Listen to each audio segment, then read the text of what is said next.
It isn't difficult to find reviews of new books as they come out and let them help you decide whether to make the investment. But there could also be value in being alerted to old and perhaps unfairly neglected books, out of print but discoverable online and at book fairs and boot or yard or garage sales.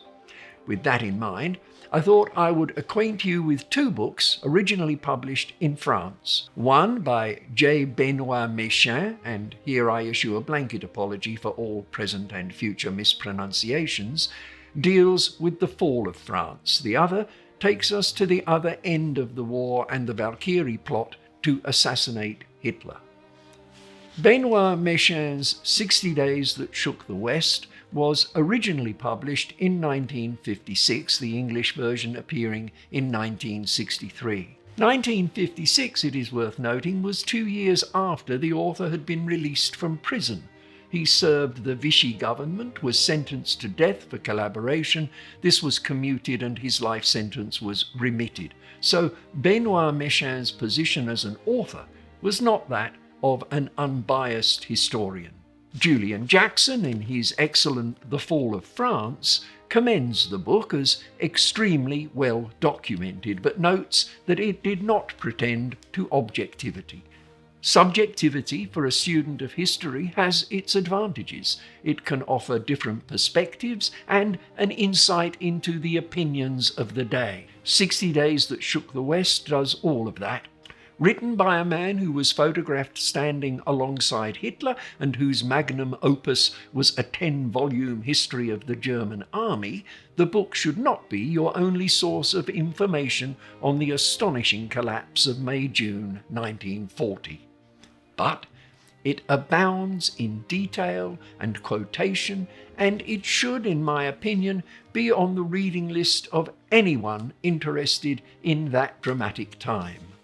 Hitler Lives and the Generals Die by Pierre Galland with Eugène Silianoff was originally published in France with an almost equally silly title. Hitler, or I suppose Hitler, est-il mort? Hitler, is he dead? And in the USA with the more helpful if terribly prosaic Operation Valkyrie, the German general's plot against Hitler. It was published in the UK in 1982 and, as far as I can discover, has been out of print ever since. Although copies are widely available through the usual sources, last time I looked, Amazon was offering a hardback for 63p, none of them boasts any sort of a review of the book. It deserves a bit better. Galland, like Benoit Méchain, not a professional historian, in his case a journalist and screenwriter, begins his acknowledgements, "I would like to express my profoundest gratitude to General Adolf Heusinger." The gratitude is for the general's written and oral memories of the story the book tells. Heusinger ended his career as Inspector General of the Bundeswehr. During the war, he was frequently at Hitler's shoulders, as the book's well-chosen photographs, many from Heusinger's private collection, confirm. Here, the luckless Paulus stands between him and the Führer. So he knew his stuff. Of course, like all memoirs and the first book discussed, caution is advised.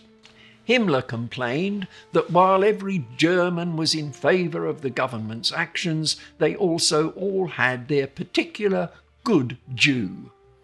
Equally, every memoir inclines to highlight the good Germans, of whom, in the case of former generals and field marshals, the author is always one.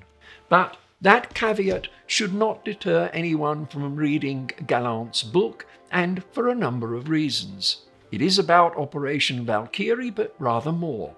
It traces the origins of that opposition to Hitler back to the years before the war. It charts the ebb and flow of opposition and mentions failed or aborted earlier attempts from within the officer class. It forensically charts the planning for and operation of the July plot and its sordid aftermath.